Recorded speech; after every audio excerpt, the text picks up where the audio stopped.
No role plays, just real. Chris and Lorenzo share 4 decades of combined experience to help you become a more effective leader. We've never really, as a workforce, spent a lot of time on making sure we're developing good leaders. We'll be able to share stories, experience, mistakes, failures, successes. This is Hacking Your Leadership.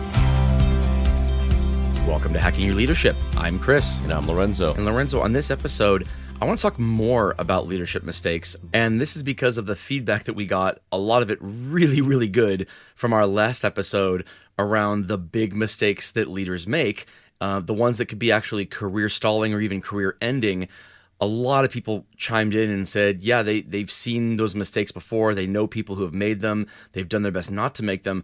But then there was a follow-up of, but what about the mistakes that aren't career ending? I feel like I'm making mistakes constantly and I don't want to make them. I want to make sure that I'm doing the right thing. Even if it's not something that will get me fired, it's important to me to be a good leader, or maybe I'm a brand new leader and I don't want to make a lot of the common mistakes. And so, we started brainstorming about this, talking about these different mistakes, and there's a lot here. And the notes that I'm looking at, I think, are longer than what can fit into a single episode while kind of being respectful of people's time. And so I think over the next several episodes, probably 3 or 4, I want to talk about the common mistakes that people make as a leader that aren't necessarily, again, career ending, but ones that could cause you problems over a long period of time, and that you want to do your best to make sure that you're not actually doing in the moment. Yeah, no, I love that. And it's funny because I think it's one of the things that I appreciate most about our listeners and those that have been along with us for a long time, and even those that have just started. We continue to get messages and DMs, and I get a lot of messages through LinkedIn and the podcast, or me personally, we get tagged in messages and posts from our listeners saying like they've been listening to this episodes for years, or they just recently got promoted and they're thanking a bunch of people, and then they tend to thank us or the podcast, which again still seems so surreal, right? Yeah. to just that level of effect that we could have on people. But I think what I love about that is that like when we get onto a topic that really resonates with our listeners, they're like, we want more. Like, what else is there? Or what other things can you share, or perspectives that you can share? Because the reality is, like, even as much tenure and experience that you and I have, we're continuing to learn every day. We're making mistakes. Like these things happen. These are lessons that either you come across, early on in your career, hopefully, and you kind of work through them, or they poke up from time to time, and you got to figure them out in the moment. But like, this is the journey. This is the journey of leadership. Is as your people evolve, and as your people get better, and as your people continue to learn and grow, so do you as a leader. And so I'm excited for these because I think that there's just so much to unpack here, and I think that we're going to have a good time just talking about some of the things that maybe people talk about, and they're like, yeah, that's definitely leadership. But why? Why does it matter so much, and why does it matter when you are really establishing yourself, potentially like in a new leadership role, taking over a new team, or just making sure that you're kind of checking yourself in regards to the team that you're leading currently? Right. And I can tell you, the list of things that I came up with, the vast majority of them, they're not hypothetical or based on what people have told me. They're mistakes that I've made. Sometimes I'm not saying things that I've done for years at a time, but things that I've done in general, and have over time realized what not to do and what to do and how to get better at it. But it's like you said, trying to learn them early enough on in your career to where you can come back from them and you get the grace of your people when you are a new leader. I know a lot of people who they're in leadership roles, and the mistakes they're making are much more impactful to their long-term career growth and success because they never took the time to make them when they were early on. When you are taking the time to create relationships, there's going to be mistakes.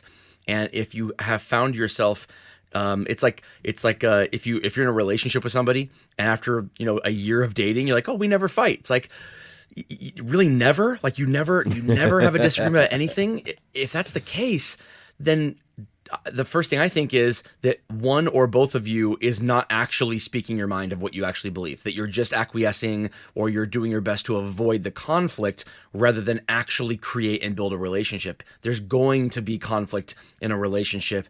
The key is, how do you do it, and how do you come out the other side, and how do you learn from it, and how do you get better from it? And again, my list is just full of things that I have learned by doing. Yeah, no, I think it's such a great point, and it's one of the things when we talk about wanting to have a culture of of growth, innovation, inclusion, diversity, all these things. Like, a lot of these things require elements of conflict, and not conflict in a bad way of like fighting and being so mad at one another, but conflict in challenging ideas, challenging perspectives, challenging one another to think about something from one point of view or a different point of view as you work through that. So you should be very welcoming to that. You should be asking for that. It's one of the things that I tend to talk to people that come to an organization, to my team, and they're brand new, and I say, like, look, this is your sweet spot. Like, the next 30 days to 45 days is the most critical time for you to help us get better, because you're going to see things from a different lens, from a new perspective, from a fresh way of seeing things, and you can ask us questions about it. And I'm telling you, ask us. Please ask us. Challenge us. Why do we do this? What do you see here? Why is it done this way? And I was like, and if we can't give you an answer within a minute, and if we're stumbling over our words, then there's clearly some work that we can do here. But we need your help. It's why we brought you to the team, to come with your experience and your background. But we want some of that conflict, that healthy debate and conflict, because that's going to make us better. It's going to tighten and really solidify the relationship, and it's going to allow us to function in a space where it's okay for us to have differing ideas, and it's okay for you to challenge something and say, I don't think this is a good idea, or this is not working, and let me tell you why, so that we can have a good amount of conversation and debate to then find the best solution possible. So, without further ado, the first one that I want to talk about is the mistake that leaders make when they don't actually take the time to create relationships with their people individually. When the relationship they have is with their team and not an individual relationship with each person on their team. And it might seem semantic or like nuance, but it is wholly different to have a relationship with your team versus having individual relationships with each person. And I've made this mistake as a new leader, and it's one of the ones I think that slows down the growth and the performance of your team, is if they don't feel like they have an individual relationship with their leader. Yeah, and I can tell you, especially as a leader of leaders, if you have very large team sizes, it's not feasible that you would have a great, true personal relationship with every single person, especially if you lead other leaders. The kicker is that you should have that relationship with those leaders that you lead directly. Direct reports, yes. Yeah. If it's 5 or 7 or 3 or 10, those relationships matter so much, because not only is it healthy and the ability for you to really understand people, have a personal connection, know what motivates, what demotivates people, understand what their why is, and understand their personality types, and how they can be seek how you can seek out their counsel or their capability, their skill set in certain situations. All of that matters so much to you and to that person, but it also is setting and role modeling what you want of them for then the next layer of people that report to them directly.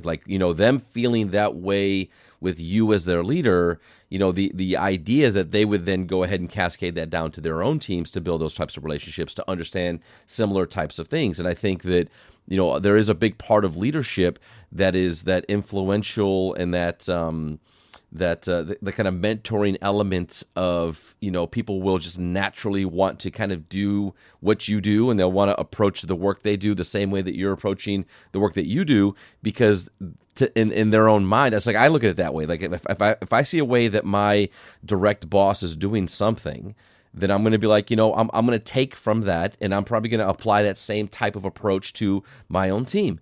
Because if that's what we're looking for me, then that's what I should be looking for my team, because I trust my leader, and I know that this person is looking out for me, and they're looking to develop me, and they have more experience potentially, they have a different perspective on things. And so there's those two big pieces of that relationship building. it's critical for you and your direct reports, and as a leader of leaders, it's so much more important for how you role model, how you want your leaders to treat their people. Where I see pitfalls in this is there can be a tendency of organizations to have a leader with too many direct reports. Meaning, if your job as a leader of leaders is to manage a scorecard, if you just want to make sure that people are hitting a number, and your job is to basically push information out and say, look, I have 30 direct reports. Here's the 5 that are doing the best, the 5 that are doing the worst, and the 20 that are in the middle. Then that's what your job is, and that's fine. But if you want to have a relationship with your individual people so that you have the credibility to help them get better, so they trust you when you give your opinion on what they can do to move up in their career, the only way to do that is to have a relationship with them. And if you are listening right now and you're thinking to yourself, well, I have 20 direct reports, that's pushing the high end of really what's possible. Because to have a relationship with a close enough relationship where you have the trust of them to where they're spending enough time with you to see you in action, to where you're spending enough time with them to see them in action and how they lead their people. To have 20 people or even 18 or 15 people, it's a long enough timeline to get through all those people and spend enough time with them. I think it's very difficult. I think I would be stretched very, very thin as a leader if I truly know that my job as a leader is to develop the next generation of leaders and develop their talent as leaders, and I had 15 or 18 or 20 people, I'd be very stressed out thinking that I had to do that for all those people. If you have control over how many people are in a direct reporting role, and you're seeing those kind of numbers, and typically when it happens, it's well, we can reduce a little bit of payroll if we have more people report up. It is definitely there is a law of diminishing returns there. Like what you save in not having the people in those leadership roles, you will lose in your lack of ability to develop talent as you go forward. So there's kind of a sweet spot where there's enough people to where you as a leader aren't tempted to try to do the job of your individual people, but not so much that you can't really spend the time needed. And that can hinder someone actually creating those relationships. Yeah, no, it's such an important part. I know I'm a huge advocate for that ability to be accessible to people when they need you. As a leader, that's a big part of it. And I know we talked about this maybe a few episodes ago. I don't exactly remember, but just around the idea of being available in the moment and being able to say yes. I've shared this I think multiple times on the show over the years of like when somebody asks for time, the answer is like yes, absolutely. Like is it something you need right now, or is it something you want to sit down and talk about and discuss? Like you tell me, you define for me the level of urgency of when you need me or how you need me to show up. But I'm going to ask, and we're going to establish that. And most of the time, people are like, "Oh no, like maybe we can get some time this week or next week." And I get, cool, absolutely. You know what I mean? Like what do you need? 15 minutes, 30 minutes? You need an hour? Like what are you asking? Yeah, like maybe 30 minutes. You got it. I'll make that happen. Right? Like. Being able to be available and be accessible doesn't necessarily mean drop what I'm doing. There goes my day and my afternoon. I can no longer accomplish anything. It just means that when you ask me for the time, you do get an immediate response around the request. And I'm totally fine with you to say, actually, I need you right now. You got it. Let's go. If it's urgent to you, it's urgent to me. Let's talk about it. Let me be in the moment for you. If we discover that this really wasn't an urgent thing, I can now say in the future, right? Something like this is something that we can discuss later on. But I want you to understand that when you come to me and say you need me right now, I'm here. So it does take a little bit of time of defining that for people, and sometimes it's the large team, sometimes it's individuals. But that's such a critical part of leadership when you're looking to build a culture where people have that belief, they feel like you're committed to them, they have an openness to want to come to you, and they know that you're going to respond in kind based upon what the request is. Right. Yeah, I completely agree with that. I think if most people that I know wouldn't fault their leader if they went to their leader and said, "Hey, I need to talk to you about something. It's going to take an hour," and the leader said, "I can't do that right this moment," they wouldn't be like, "Oh, that they're not accessible." It's like no. But if the thing they wanted to bring up, they said it'll take about 2 minutes. you kind of want to be accessible right then at that moment. Like if your people need 2 minutes from you, unless they can clearly see you're actually in the middle of something, in which case they probably wouldn't interrupt to begin with unless it was really, really urgent, then you kind of want to hear what it is. I think it's real easy to give them 2 or 3 minutes in the moment, or like you said, say, hey, if this is something that could be done in a couple of minutes, yeah, let's just talk. But if you want to talk about this more in depth, or you want to sit down, you want to make sure that we can kind of have a dialogue about this and go back and forth, and it might take a little bit longer, that's fine too. But I want to schedule it so that we can make sure that neither of us are kind of shirking our responsibilities to everybody else, and we put it on the calendar and kind of go through it in that way.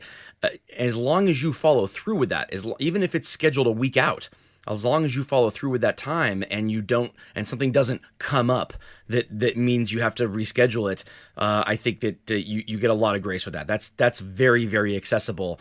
Is just the follow through on when you said you were going to have that meeting. Absolutely. And with that, it brings us to this episode's 1 minute hack. But first, a few words from our sponsors. The 1 minute hack. All right, for this episode's 1 minute hack, here's what I want you to do.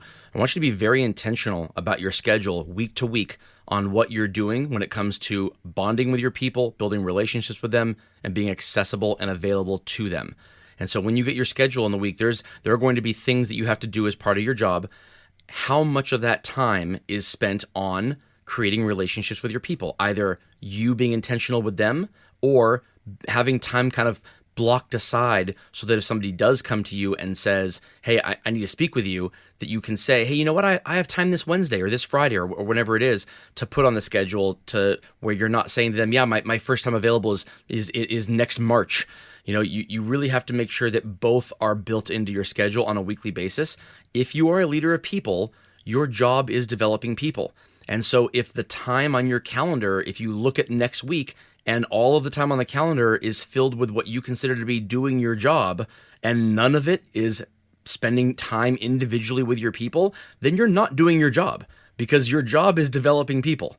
And if you look over your calendar and you see a lot of time spent building relationships with your people, one-on-one time, either actual formal one-on-ones and career conversations, or just check-in time to where you're walking and talking and shooting the breeze for 30 or 40 minutes, just to make sure that you kind of keep your thumb on the pulse of what's going on, that they have the opportunity to bring up issues that they may not bring up in the moment, but in a more informal environment, maybe they're more likely to. Those are the things that make sure you have those relationships with your people. They're the things that mean that you can tackle problems when they are starting, as opposed to when they've gotten huge. So be intentional about it and look at it several weeks out so that it doesn't, kind of get away from you. Yeah, absolutely. I think it's a great 1 minute hack, and just a reminder around how we spend our time as leaders. It's both formal and informal. You have to have both. And yes, there are going to be a ton of things that you have to do for your job around responsibilities, whether it's calls or meetings or whatever the case is.